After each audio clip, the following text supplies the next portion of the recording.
folks. Welcome to week 2. All right, 25% of the way done. I'm in the process of commenting on your poems. If you haven't received them already, you will receive them very shortly. Okay, I was very pleased with these first efforts, and it's a great place to start here. So today, I want to kind of run us through a very brief history of English poetry. Okay, you're going to find on Blackboard a PDF document that is called A Brief History of English Poetry, and it has just some of my favorite poems from the entire extent of the tradition. Okay, it begins with a poem from, well, we don't know exactly when. The dates in the poem are from like the 1200s, and it extends all the way up until the 20th century. Okay, so I'm obviously leaving out a great deal here and only selecting, 6 or 7 poems and only providing you a couple minutes of video on this topic, right?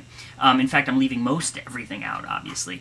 But the reason that I want to at least spend one day on history, right, on the tradition of English poetry, is because one of the great things about poetry, and it seems in this way sort of distinct from other art forms, is that the materials haven't changed, right? In painting, okay, for instance, a painter nowadays has at their disposal, right,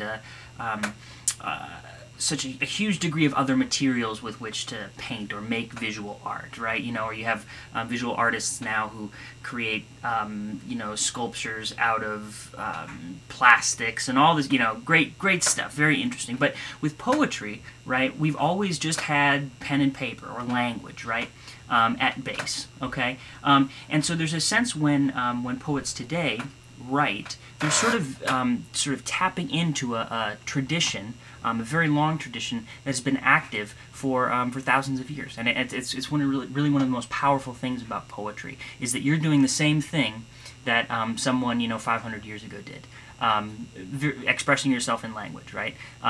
Paying attention to the music of language, and there's something special about that and powerful about that, and then so. The other reason, in addition to this just a sense of tradition in poetry, is that many poets make use of this tradition by referencing previous poems, by building on the work of previous poets, right? And there's much of a sense of a kind of a continuity of innovation and tradition, even amongst very contemporary poetry. Okay, so suffice to say, we're going to take one day to interest ourselves in these older poems, right? If this was a literature course, of course, we would spend this would be our topic, right? We'd be looking at exclusively at poems from the past. But because this is a creative writing course and we are interested in writing our own poems, we're just going to spend one day on this stuff. So please read the Blackboard poems. I would even take a look at them before watching the video, just so you have a sense of my reference points here. Okay.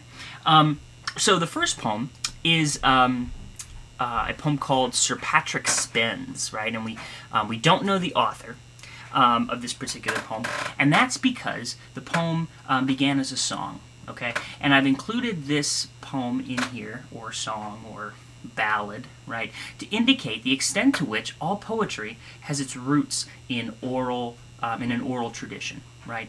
In the tradition of memorized songs, okay? Poems were songs before they were poems. All right, and this is why music, the rhythm and sound of language, right, the music of language is just so important even in poetry of today. Okay, so in the poem Sir Patrick Spens, it wasn't even written down until late 1700s, 1785 or something like that, but it describes events, as I said, from the 1200s, right, from medieval times. Okay, it's a narrative poem. Right, it relies on Greg Orr's sense of story, right, but also structure, because it's in a strict ballad meter.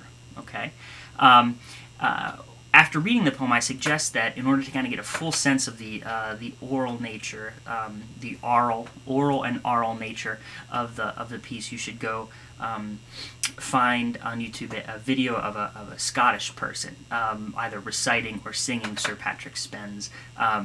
And I think that will convey the oral nature very well.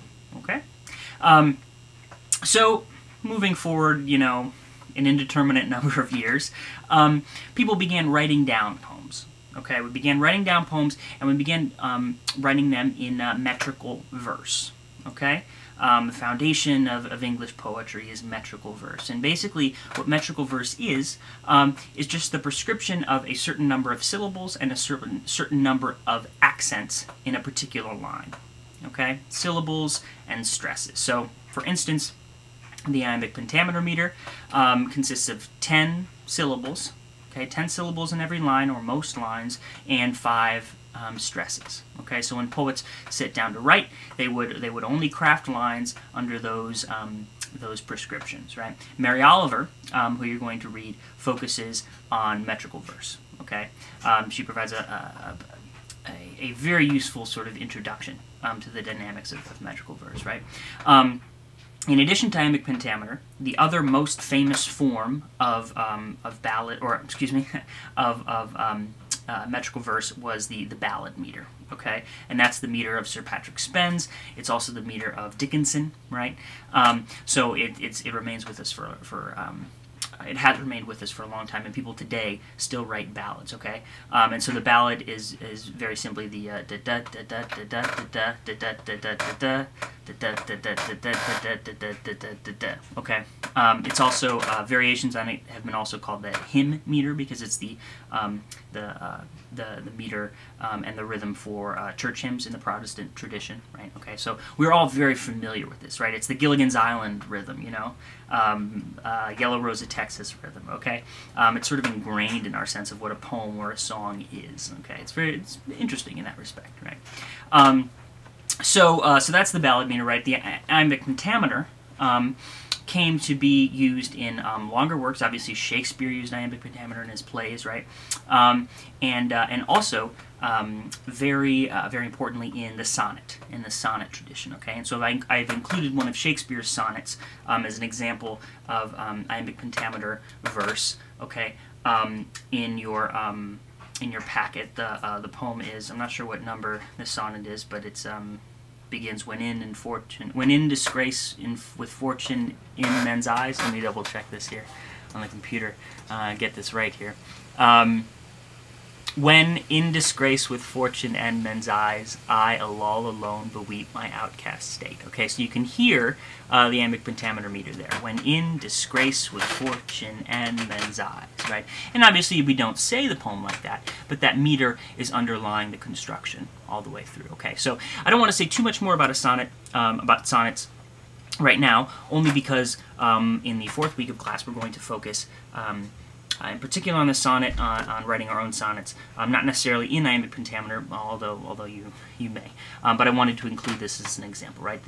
It's very important to sort of understand the prestige of the and the prevalence of iambic pentameter, right, as this kind of baseline for what English poetry was for a long time, and in certain ways still is, although free verse has very much sort of overtaken it as far as prevalence and popularity is concerned.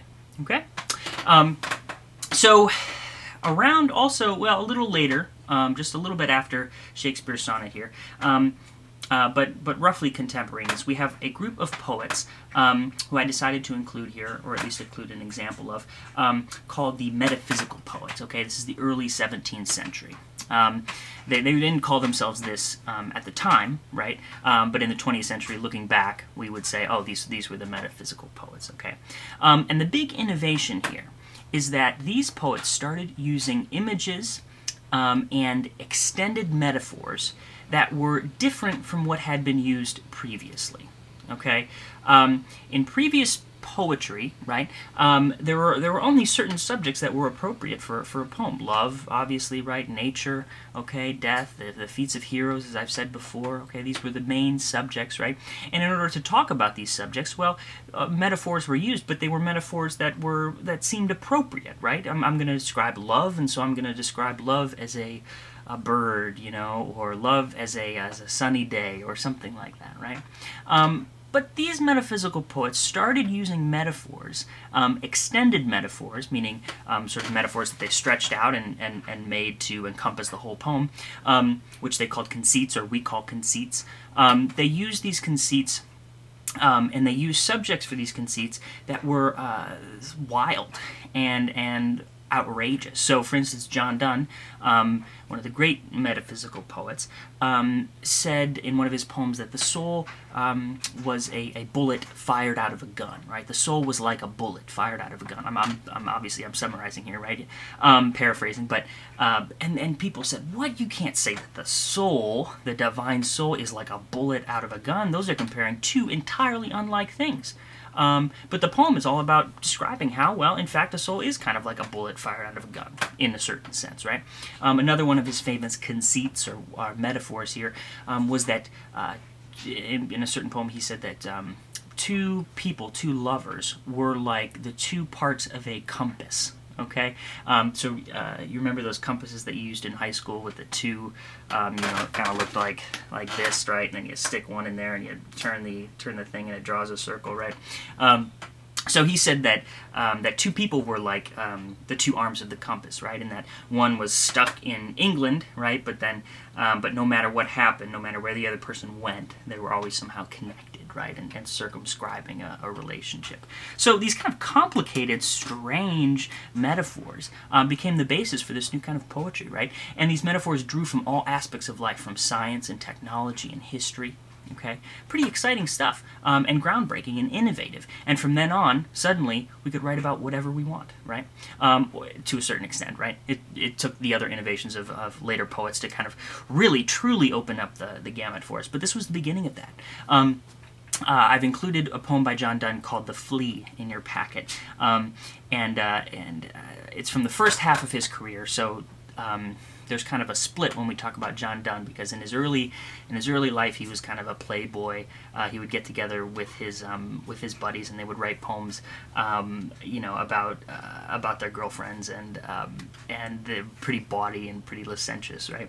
And then he became a preacher, right? So then he started writing these super powerful religious poems, you know. But both ends of his career are very much influential, and "The Flea," the poem in the packet, is from the beginning of that, right? Quick summary so you know what you're getting into. The speaker of the poem is trying to convince his girlfriend to sleep with him, okay? And the argument is that this flea, and fleas, of course, are everywhere in the early 17th century, you know, hygiene not being so great, so this is commonplace, right? And his argument is that a flea has already bitten both of them, right? And thus mingled their blood in the body of the flea, and then so, you know, since this has already happened, since they were already brought together by the flea, sex is no big deal, right? That's the kind of tongue-in-cheek argument of the poem, and it's really a pretty great performance, poetic performance. Okay, so enough of that. I just want to make the point that the metaphysical poets, early 17th century, really opened up the field in terms of subject matter for poetry, okay? We can talk about a lot more than just, you know, birds and the sky and mountains and clouds, okay? I'm going to pause here and go to the next video because I'm out of my YouTube time, but hang with me and I will see you in a second. Okay.